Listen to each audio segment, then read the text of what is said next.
Hi guys. Okay, I'm back, but I thought I would read outside.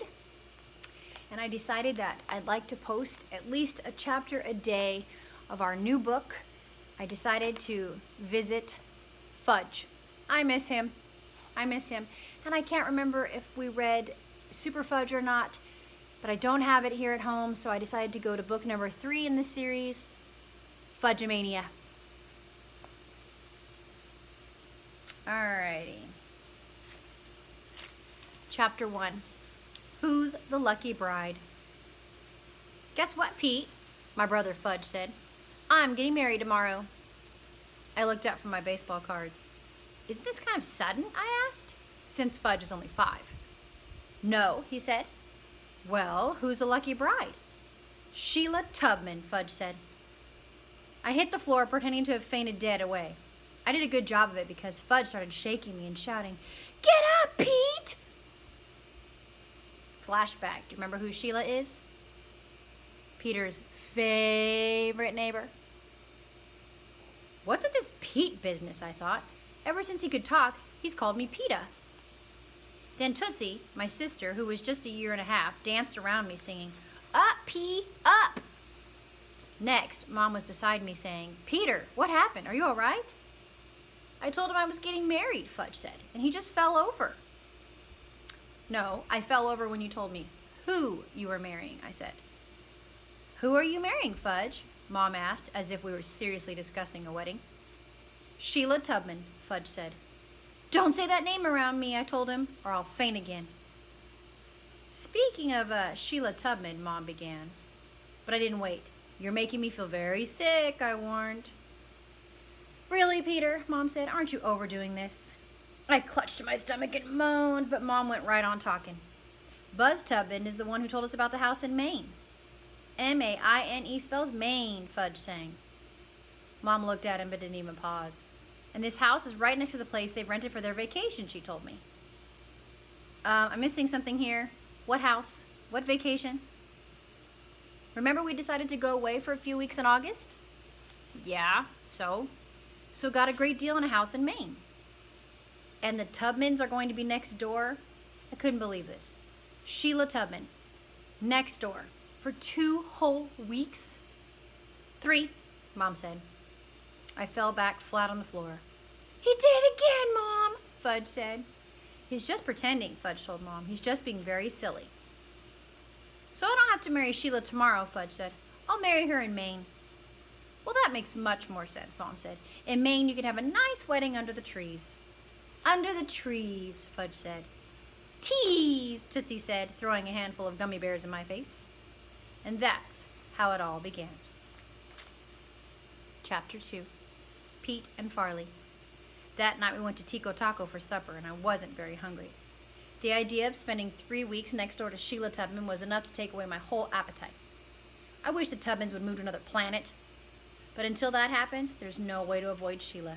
She lives in our apartment building, and we go to the same school. I kind of groaned, and Dad looked at me. What is it, Peter? Sheila Tubman, I said. What about her? Dad asked. We're getting married, Fudge said, his mouth full of chicken and taco. I'm not talking about your wedding, I said. I'm talking about spending 3 weeks in Maine next door to the Tubmans. Oh, it won't be as bad as you think, Mom said. You don't know how bad I think it will be. Sheila's older now. She's finished 6th grade, same as you. What's age got to do with it? She'd still be the queen of cooties.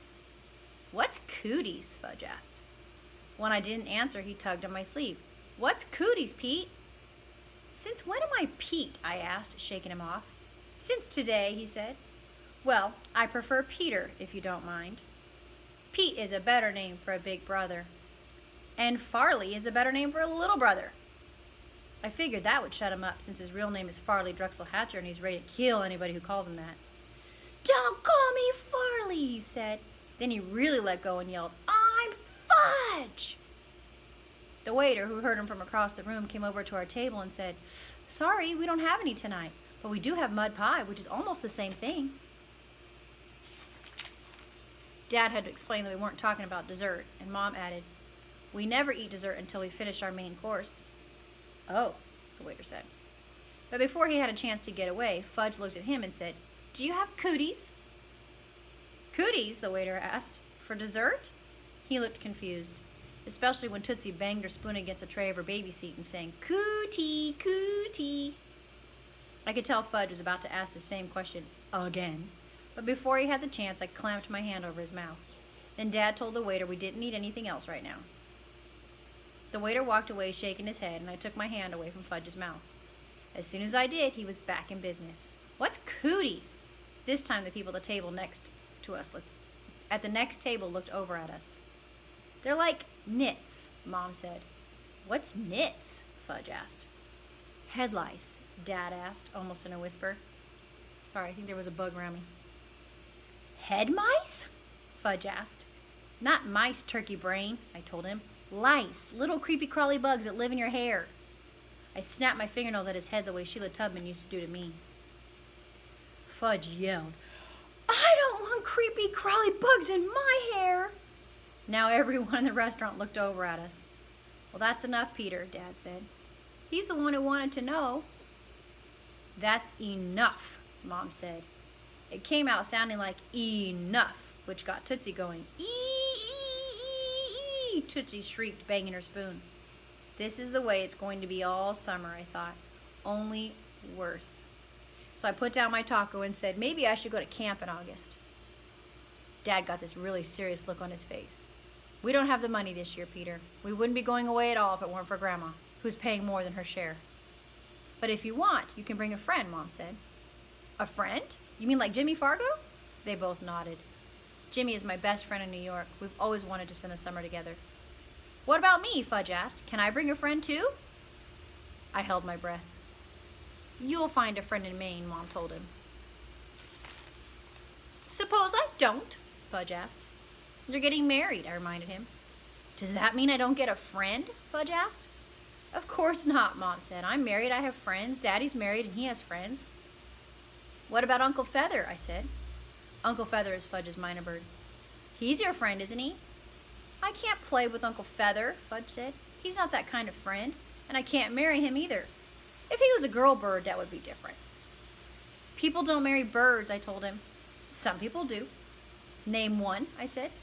The guy who's married to Big Bird on Sesame Street. Big Bird's not married, I said. Shows how much you know, Fudge shouted. He's learned to say that every time someone disagrees with him. It's a real conversation stopper.